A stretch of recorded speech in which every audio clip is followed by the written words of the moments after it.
और बड़ी खबर इस वक्त की आपको बता दें, तपोवन से राहत और बचाव का जो काम है उसे रोका गया है। टनल में जो चल रहा था, अलकनंदा का जलस्तर बढ़ने की वजह से इसे रोका गया है। आपको बता दें, जो निचले इलाके यहाँ पर हैं वो बहुत ज्यादा प्रभावित इससे होते हुए समझ में आ रहे हैं। जो लंबे वक्त से, पिछले कुछ दिनों से ये काम यहाँ पर चल रहा था, क्योंकि अभी भी बताया जा रहा है कि करीब 35 ऐसे लोग हैं जो इसमें फंसे हुए हैं। ऊपर से टनल को तोड़ने का काम जारी था, जिसे अब रोक दिया गया है। जी हाँ, तो तपोवन से ये बड़ी खबर, जहां राहत और बचाव कार्य को फिलहाल रोका गया है और किस वजह से रोका गया है, पूरी यथास्थिति को समझने के लिए रुक करेंगे सीधे ग्राउंड जीरो का ही, क्योंकि हमारे साथ हमारे सहयोगी रवि मिश्रा वहां से जुड़े हुए। रवि, आपसे जानना चाहूंगा कि क्या अभी गतिविधियां हैं, क्या तस्वीरें आप देख पा रहे हैं, किस तरह से ये ऑपरेशन जारी है, और अभी जानकारी मिल रही है कि फिलहाल जलस्तर बढ़ने से रोका गया है, क्या कुछ तस्वीरें हैं? देखिए आशुतोष, अभी मैं तपोवन टनल के पास ही मौजूद था और थोड़ी देर पहले जब मैं ऊपर आ रहा था तो इस बात की सूचना मिली कि फिर से नदी का जलस्तर बढ़ रहा है। दरअसल ये जो पीछे रैनी गांव है वहां पर कुछ लोकल लोगों ने कहा कि नदी का जलस्तर बढ़ रहा है, जो अलकनंदा नदी है उसका जलस्तर बढ़ रहा है, और वहीं से ये इन्फॉर्मेशन पास होती है और फिर लोगों के अंदर थोड़ा पैनिक हुआ। मैं ऊपर एनटीपीसी के मेस में उस वक्त मौजूद था, तभी एक शख्स आता है और जोर जोर से चिल्लाने लगता है कि पानी फिर से आ रहा है। फिर हम सभी भगदड़ के साथ से भागते हैं, अपने आप को ऊपर की साइड लेकर आने की कोशिश करते हैं, लेकिन निकलने के बाद पता चलता है कि पानी तो अभी नहीं आया है, लेकिन एक पैनिक कॉल जरूर था जिसको लेकर ये थोड़े समय के लिए अलर्ट जारी किया गया है। दूसरी तरफ टनल के अंदर काम रोका गया है क्योंकि टनल के अंदर से पानी निकल रहा था। पहले ड्रिल करके ऊपर से टनल के अंदर होल करके जाने की प्लानिंग थी। देखिए टनल 400 मीटर अंदर तक है और अभी तक ये बताया जा रहा है कि 120 मीटर तक सफाई हो चुकी है। एक टी पॉइंट है जहां तक पहुंचने की कोशिश की जा रही है, लेकिन टनल को ऊपर से ड्रिल करने की कोशिश जो की गई उसको भी थोड़ी देर के लिए रोक दिया गया क्योंकि उसमें सफलता नहीं मिल पा रही थी। ये देखिए अभी थोड़ा सा नदी में का करंट है वो थोड़ा सा बढ़ता नजर आ रहा है। ये तपोवन का वही जो बैराज है जो टूट गया था, बुरी तरह से क्षतिग्रस्त हो गया था। हम ऊपरी हिस्से में आ गए हैं। जब पैनिक कॉल आई थी तो उसके बाद लोगों को कहा गया कि आप यहां से हट जाइए, ऊंचाई वाले इलाके में चले जाइए, तो हम भी थोड़ी देर के लिए आ गए हैं। हालांकि अभी नदी का स्तर ऐसा कुछ बढ़ता नजर नहीं आ रहा है, लेकिन जरूर सावधानी रखी जा रही है। देखिए बात दरअसल ये क्या लग रहा है कि जिस तरह की जानकारी यहाँ पर दी गई है, इस राहत और बचाव के काम को क्या लंबे वक्त तक रोक के रखना पड़ेगा? क्या इस तरह की स्थिति पैदा होती नजर आ रही है क्या? देखिए थोड़ी देर पहले जो राज्यपाल हैं महामहिम बेबी रानी वो पहुंची थी, उनसे हमने यही सवाल किया था कि क्या लग रहा है आपको, अधिकारी क्या जानकारी दे रहे हैं, कितना लंबा ये पूरा का पूरा ऑपरेशन चलेगा। तो उन्होंने कहा कि देखिए कोशिश यही है एजेंसीज की तरफ से कि इसको जल्दी से जल्दी समाप्त किया जाए, लेकिन जो ग्राउंड पे जो दिक्कतें हैं वो हैं और यही वजह है कि देरी लग रही है। उन्होंने कोई टाइमलाइन तो नहीं कहा, लेकिन कहा कि हम सभी प्रार्थना करें, हम सभी प्रयास करें कि जल्दी से जल्दी ये काम हो जाए। देखिए दो तरीके थे इस टनल को साफ करके उन 35 लोगों को जो अंदर हैं इस वक्त उनको निकालने का। एक तो कि जो कीचड़ है, जो गाद है, जो मलबा है उसको निकाला जाए, उसमें सफलता उतनी तेजी से नहीं मिल रही, उसमें बहुत टाइम लग रहा है क्योंकि टनल के दूसरे हिस्से से गाद भरती जा रही है पानी के बहाव के साथ, और दूसरे जिस हिस्से से घुसने की कोशिश की जा रही है जिसकी तस्वीरें हम दिखाते रहे उसमें दिक्कत आ रही है। फिर तय हुआ कि ड्रिल करके ऊपर से तोड़ के घुसा जाए, लेकिन हैवी जो रॉक है उसकी वजह से उस काम में भी दिक्कत आ रही है। 13 mm की जो ड्रिलिंग मशीन थी उससे ये पहले कोशिश की गई, लेकिन वो भी नाकाम रही। तो फिलहाल रोका गया है, अगली रणनीति पर विचार किया जा रहा है। उस बीच एक जो पैनिक कॉल आता है उसको भी देखते हुए थोड़ा सा अलर्ट है इस वक्त जितने भी लोग इस काम में लगे हुए हैं। हमें भी थोड़ा सा इस एरिया से हटकर पीछे आने को कहा गया है, इस वजह से हम निश्चित तौर पर रवि आप भी अपना ध्यान रखें। और साथ ही आपसे रवि जानना चाहूंगा कि कौन कौन सी टीमें वहां पर लगी हुई है, एनडीआरएफ, एसडीआरएफ, आईटीबीपी, और निश्चित तौर पर आला अधिकारी वहां के जो स्थानीय प्रशासन होंगे वहां पर पहुंचे होंगे, और खुद त्रिवेंद्र सिंह रावत की पैनी नजर वहां पर बनी हुई है और केंद्र सरकार की भी नजर बनी हुई है। तो किस तरह से आपसी तालमेल और समन्वय को आप देख पा रहे हैं?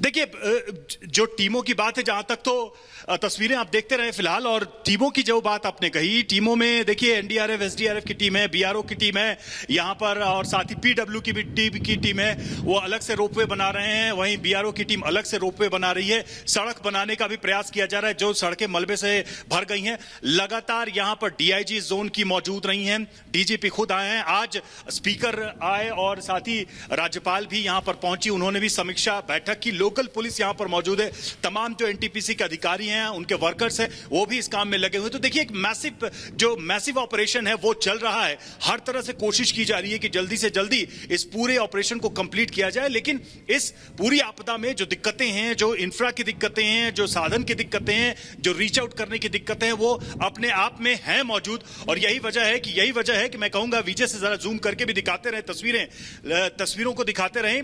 तस्वीरें बेहद जरूरी हैं, ये देखना समझना कि किस तरह का विध्वंस यहां पर हुआ है। तो आशुतोष, कुल मिलाकर अगर देखा जाए तो इस ऑपरेशन की सबसे बड़ी दिक्कत यही है कि जो मलबा है उसको हटाने में बहुत सारा समय लग रहा है। और देखिए, रात में तापमान बहुत गिर जाता है, माइनस में टेम्परेचर चल जाता है। कल हमने देखा कि जो बर्फीली चोटियां, जरा मैं दिखाऊंगा, ये द्रोणगिरी पर्वत दिखाएं, कल रात भर बर्फबारी हुई है। और आप देखें कि सफेद जो है चोटियां दिख रही हैं दोनों तरफ, इस घाटी के दोनों तरफ जो ऊंचे ऊंचे पर्वत है। एक साइड मैंने दिखाया, जरा दूसरी तरफ भी दिखा दीजिए, वहां भी आप देखिए जो दूर की जो चोटियां दिखाई दे रही है, जबरदस्त बर्फबारी हुई रात में। तो आप समझिए कि तापमान किस तरह से यहां रात में फ्रीजिंग हो जाता है। और यही वजह है कि एक और चुनौती ये पेश करता है। तो ये तमाम कह सकते हैं कि विपरीत परिस्थितियां हैं और जिसके अंदर ये काम करना है। लेकिन अड़चनें पैदा कर रहा है वो परिवार जो लगातार ये कोशिश कर रहे हैं कि तेजी आ जाए काम में, और इसी बीच अगर काम को रोका गया तो उनकी परेशानी भी बढ़ती हुई नजर आ रही होगी।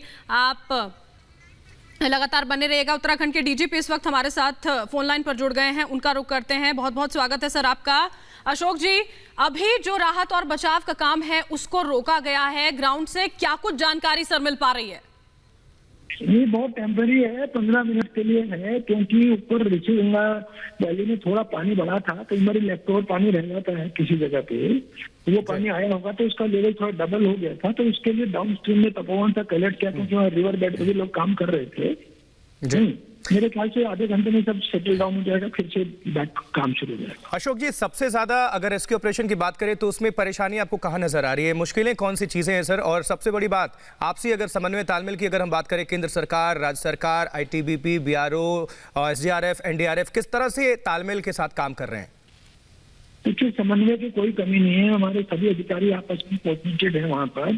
सिर्फ प्रॉब्लम जो है ना रेस्क्यू में ये है कि जो टनल है उसमें मलबा इतना ज्यादा वो खत्म ही नहीं हो रहा। हम सब वो खत्म हो रहा है, तो वो खत्म नहीं हो पा रहा है।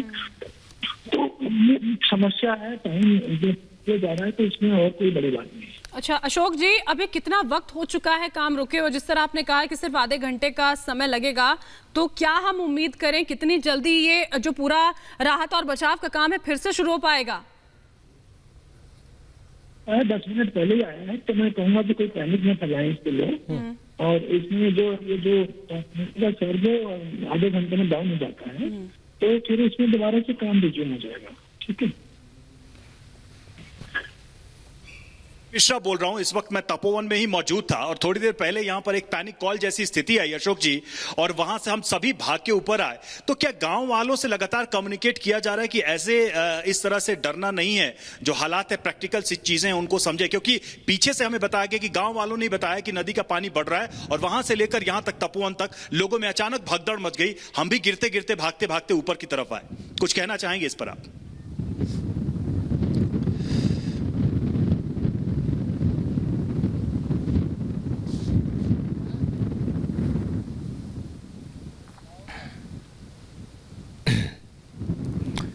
चलिए, लगता है संपर्क हमारा टूट गया, आवाज़ पहुंच नहीं पा रही है। और फिलहाल उत्तराखंड के डीजीपी अशोक कुमार हमारे साथ जुड़े हुए थे फोन लाइन पर, और राहत बचाव किस तरह से चल रहा है उसके बाबत जानकारी साझा कर रहे थे। हालांकि फिलहाल कुछ देर के लिए अभी इस ऑपरेशन को रोका गया है, क्योंकि वहां पर पानी जो जलस्तर है उसको लेकर अलर्ट जारी किया गया है कि ये बढ़ सकता है।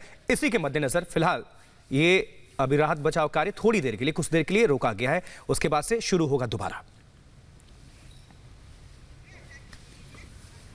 और देखिए किस तरह से पूरा रेस्क्यू ऑपरेशन यहाँ पर चलाया जा रहा है, वो भी आपको बता देते हैं। कैसे रेस्क्यू ऑपरेशन होता है वो आपको समझाएंगे। आर भारत पर माउंट रेस्क्यू टीम आपदा को अवसर बनाते हैं, ये जो देवदूत होते हैं। कितना मुश्किल पूरा रेस्क्यू ऑपरेशन होता है वो हम आपको बताएंगे। किन किन बातों का ख्याल यहाँ पर रखा जाता है, समझिए।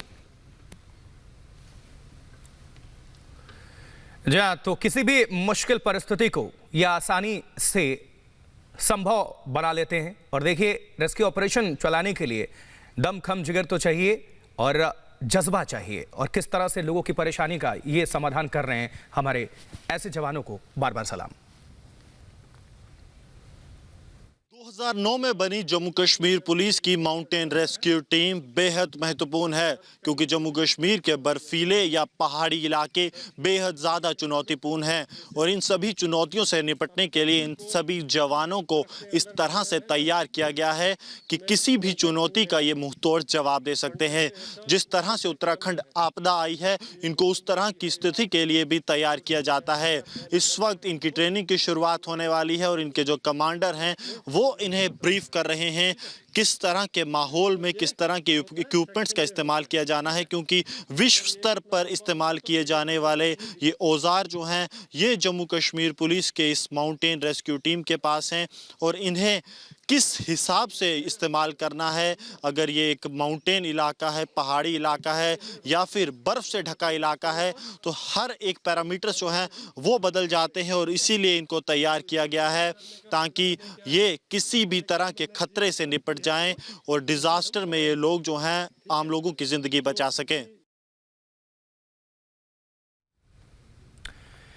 चलिए, इस खबर पर अपडेट हासिल करने के लिए और यथा स्थिति को समझने के लिए हम सीधा रुख करते हैं उत्तराखंड का। रतन नेगी हमारे साथ, हमारे संवाददाता जुड़े हुए हैं। रतन, किस तरह से रेस्क्यू ऑपरेशन को चलाया जा रहा है और कहां पर कौन से चुनौतियों को दो चार होकर आगे बढ़ रहे हैं ये हमारी जो पूरी टीम है? और सबसे बड़ी बात, अभी हमें जानकारी मिली कि तपोवन में फिलहाल कुछ देर के लिए रेस्क्यू ऑपरेशन को रोका गया है। अभी क्या अपडेट आपके पास मौजूद है रतन?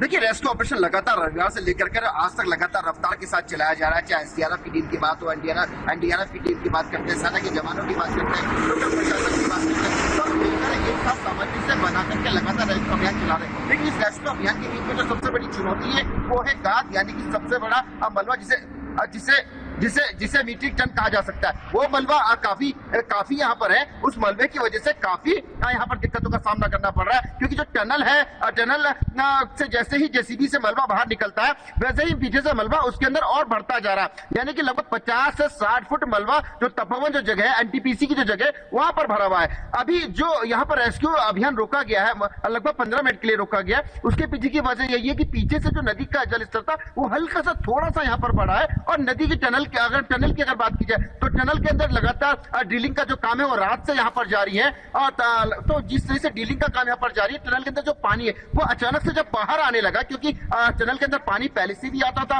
अगर हम टनल की बात की जाए तो लगातार वहां पर टनल के अंदर जो पानी भरता था उस पानी को हटाने के लिए मोटर काम करती थी और जब भी मोटर काम करना बंद कर देती थी तो वो जो टनल है वो आधी भर जाती थी। फिर 1 से 2 दिन उस टनल को खाली करने का काम करना पड़ता था। तो लिहाजा जो पानी टनल के अंदर रिश्ता है वो लगातार कंटिन्यू आ ही रहा है। तो ऐसे में पानी ब्लैक फ्लो कर रहा है। जब जेसीबी से जब मलबा निकाला जा रहा है तो ऐसे में जब वो पानी एक साथ निकल कर आया तो रेस्क्यू करने वाले लोगों ने थोड़ा घबराहट में रेस्क्यू को छोड़कर के बाहर आए। लेकिन अब हालात सामान्य है। अब टनल में जो पानी है वो रुक गया है और कुछ ही समय में रेस्क्यू फिर से आराम हो जाएगा। शुक्रिया रतन, इस खबर पर अपडेट हम तक और दर्शकों तक पहुंचाने के लिए। और साथ ही रवि मिश्रा भी तपोवन से जुड़े हुए हैं। लगातार बड़ी खबरों पर हमारी नजर बनी हुई है। तो जारी है सेना का ये ऑपरेशन जिंदगी, और जो भी लोग फंसे हुए हैं उनको जल्द से जल्द बाहर निकालने की प्रक्रिया आगे बढ़ रही है।